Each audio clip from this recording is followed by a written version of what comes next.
आणि माझ्या तरुण मित्रांनो, खरं तर सर्वप्रथम जोरात टाळ्या संजय भाऊ विभूते आणि त्यांच्या टीम साठी झाल्या पाहिजे. मला पश्चिम महाराष्ट्रामध्ये एवढा मोठा मेळावा होईल याची कल्पना नव्हती. विदर्भात होऊ शकतो, पण मला पश्चिम महाराष्ट्रात होईल. पण ती त्यांनी त्या सर्व टीमनी त्यांनी केलेल्या मेहनतीमुळं हा असा मोठा जलसागर समाज एकत्रित आला आहे. त्यांचं निश्चितपणे मी अभिनंदन करतो, त्यांना शुभेच्छा देतो. बावनकुळे साहेब, तुम्ही सत्ताधारी पक्ष आणि मी विरोधी पक्ष. जे तुमच्यानं जमते ते तुम्ही करा आणि तुम्ही करणारच. पण जे तुमच्यानं काही जरा अडचणी आल्या तर मग तिकडून बोंबलायसाठी मला सोडून द्या, ते काम झाल्याशिवाय. कारण प्रश्न सोडवत असताना सत्ताधारी म्हणूनही अडचणी येतात. काही प्रश्न विरोधकांना मांडावं लागतं. म्हणून बावनकुळे साहेबांनी ताकद लावावी, ते काम करावं. आणि जरा काही अडचणी आल्या, कारण सत्ताधाऱ्यांनी काही निर्णय घेतले तर त्याची बोंबाबोंब जास्त होते. उद्या आपल्या समाजाला जागा दिल्या जिल्ह्यात, मग त्यांच्या मागे लागणारे कोण आहेत? विरोधक. म्हणून आम्हीच आहोत, तर आम्ही शांत, तुम्ही देणारे, म्हणजे समाजाला सर्व देण्यात काही अडचण नाही. तुम्हाला सांगतो, तुमच्यावर अजिबात कोणीही प्रयोग करणार नाही. जिल्ह्यातल्या जागा शोधा, ते मिळवण्यासाठी बावनकुळे साहेबांच्या नेतृत्वामध्ये आपल्याला मिळेल. त्यासाठी मी त्यांच्या पाठीमागे आहे खंबीरपणे. शेवट आपण समाज घटक म्हणून काम करायला आलो. काय जे करायचं असेल, हा विखुरलेला समाज अनेक जाती पोटजातीमध्ये संताजींच्या जयंतीच्या 8 डिसेंबरला संताजींची जयंती आहे. 8 डिसेंबर पर्यंत एक चांगला ऐतिहासिक निर्णय साहेब तुम्ही सांगा. तुमच्या कॅबिनेट मध्ये मांडताना अडचणी आले तर डिसेंबरच्या अधिवेशनात मी मांडतो, तुम्ही हो म्हणा, म्हणजे प्रश्न सुटून गेला. पहिला प्रश्न काय सोडवायचा आपल्याला?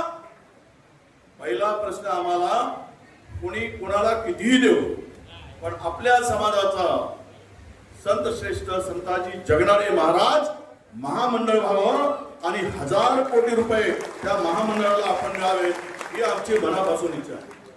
कोई कुछ नाही कहेंगे. सगळे घेऊन चालेत ना. आपण नेलं तर काय 2 नंबरचा समाज आहे महाराष्ट्रात. मोठ्या समाजाला लाखो करोडो रुपये मिळाले. 2 नंबरचा समाज असेल आणि मंत्रिमंडळामध्ये सध्या तुम्ही 2 नंबरवर आहात. त्यामुळं हा प्रश्न तुमची जबाबदारी आहे तेवढी माझी आहे, पण तुमची तिकडे आता चलती आहे. तुमचा शब्द कोणी खाली पडत नाही.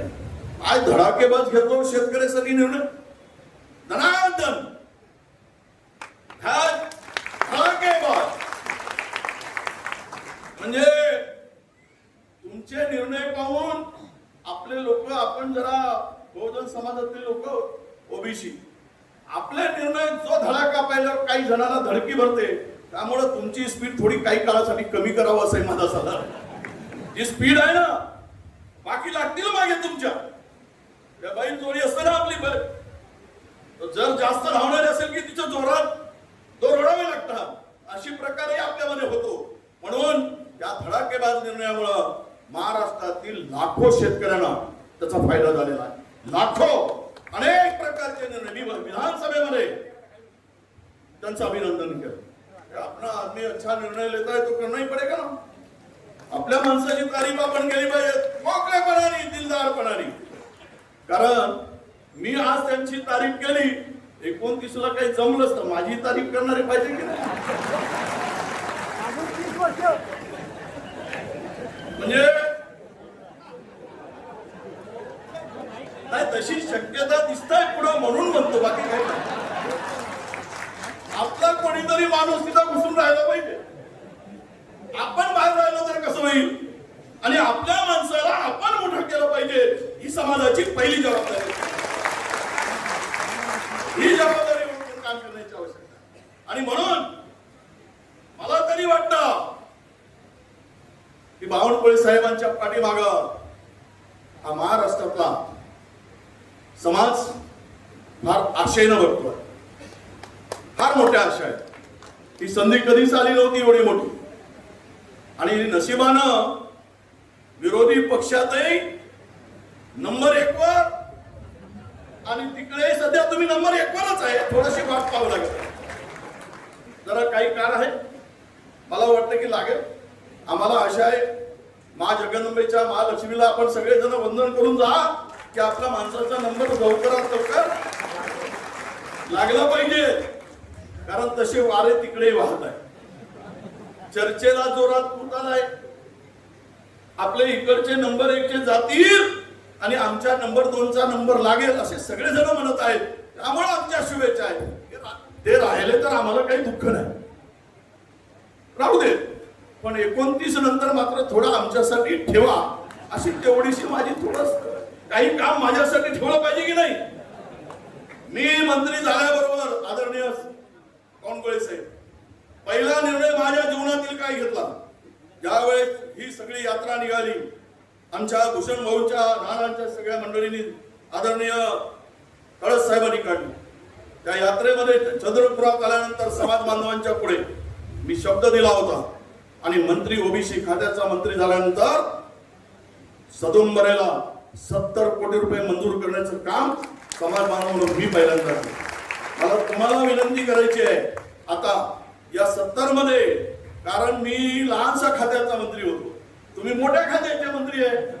त्यामुळे या 70 मध्ये किमान 100 तुम्ही घाला, म्हणजे 170 मध्ये सदुंबरेचा प्रचंड मोठा विकास आपल्याला सगळ्यांना मिळून करता येईल. आणि तुम्ही घालू शकता. तुमच्या शब्दाला किंमत आहे, तुमच्या शब्दाला ताकद आहे. हे तुम्ही मिळवले आहे, कष्टाने मिळवलं आहे, मेहनतीने मिळवलंय.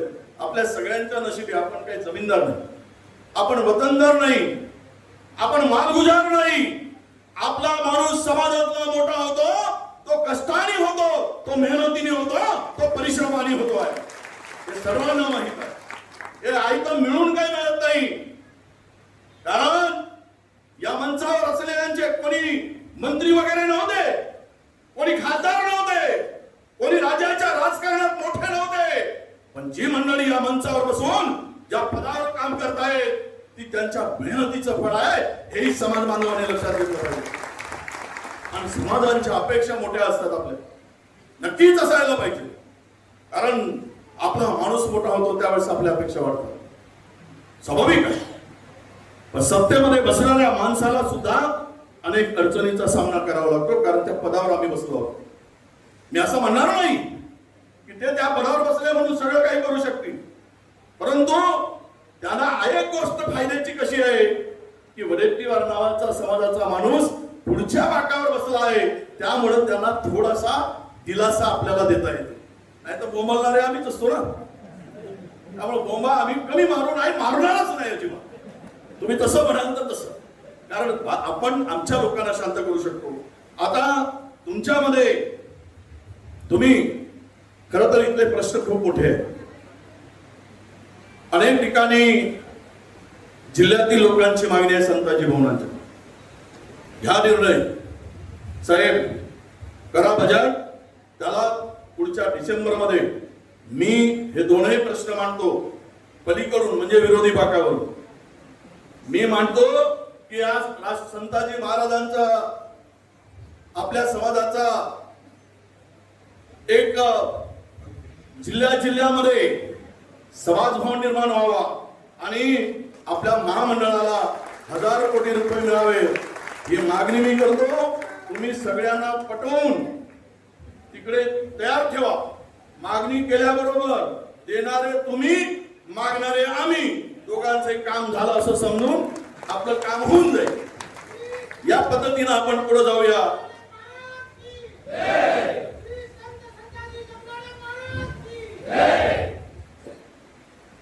यासाठी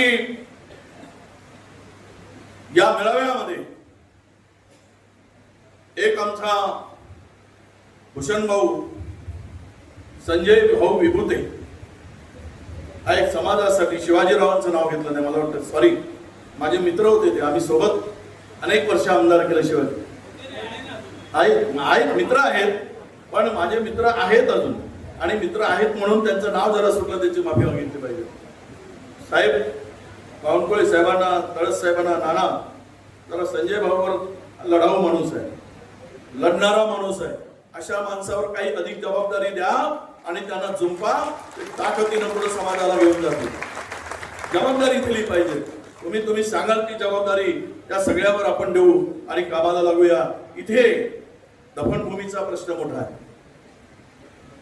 सगळ्या समाज बांधवांची मागणी आहे.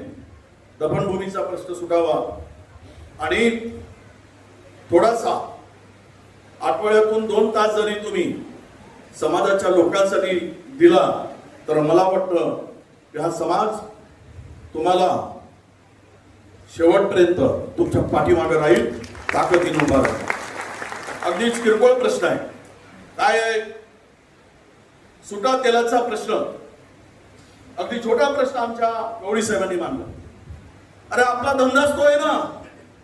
आता मी मुळात तेल, मी आंध्रातला, आम्ही आमचा घाणा तेलाचा होता, आम्ही तेल काढायचं घाणा झोपून, आमचा धंदा तो आहे. मग आम्ही तेल काढणाऱ्यांना खुला तेल विकायसाठी गावागावात दुकानं कोणाची होती? आमचीच होती ना. दिवाळीचे दिवे लागले नसते ना, दिवाळी साजरी झाली नसती. जर संताजी जगणारे जन्माला आले नसते तर तुकोबाची गाथा समाजाला दिसली असती का? तुकोबाची बोलेवाणी संताजीची चालले का नाही? कोणी म्हणतात त्या गाथा बुडवल्या गेल्या. गाथा कोणी म्हणतं की गाथा उचलून घेऊन गेले. खरी परिस्थिती काही असू दे, पण त्या गाथा लिहिण्याचं म्हणजेच आपल्या समाजातील शिक्षित पहिला कोण असेल या देशात तर ते शिक्षित संत कोण होतं, ज्याला लिहिता येत होता ते संत जगणारे महाराज आहेत, संताजी आहेत. हे आपण लक्षात घेतलं पाहिजे. ज्या आपल्या समाजातला सर्वात शिकलेला जर संत असेल तर त्या समाजाला कुठल्या दिशेने घेऊन गेलं पाहिजे, तो समाज कसा घडला पाहिजे. आणि म्हणून माझी तुमच्याकडनं हे जे काही समाजाचे प्रश्न आहे सुटाते. अहो मला सांगा, शेंगदाणे काय भाव आहे? किती रुपये किलो आहे? 80 रुपये किलो. शेंगदाणे तेल नाही,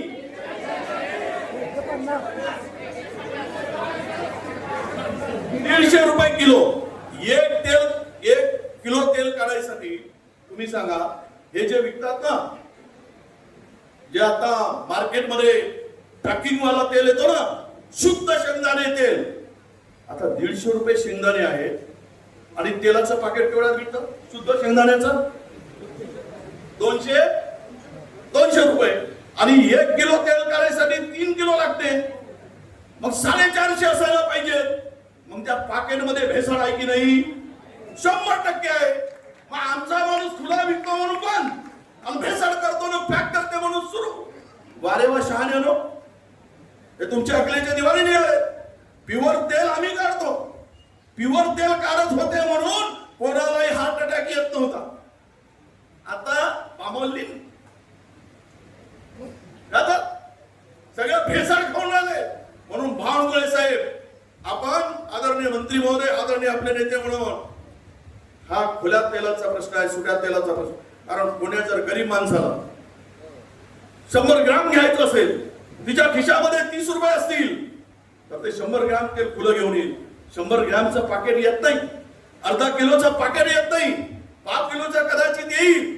पण गरीब माणसाला कुठून तेल घ्यायचं असेल तर तो खुलंच तेल घेईल, सुटा तेल घेईल. आणि म्हणून हा प्रश्न आपल्या बेसवर, प्रायोरिटीवर हा प्रश्न सोडवून समाजाला न्याय देण्याची भूमिका आपण घ्यावी, अशी मी आपल्याला विनंती करतो.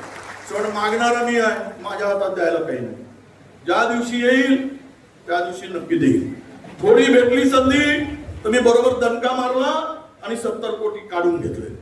संधी मिळाली पाहिजे. आता तुम्हाला संधी आहे. आम्ही तुमच्या मागे उभे आहोत. ज्या दिवशी माझ्या मागे मला भेटेल मग तुम्ही माझ्या मागे लागा.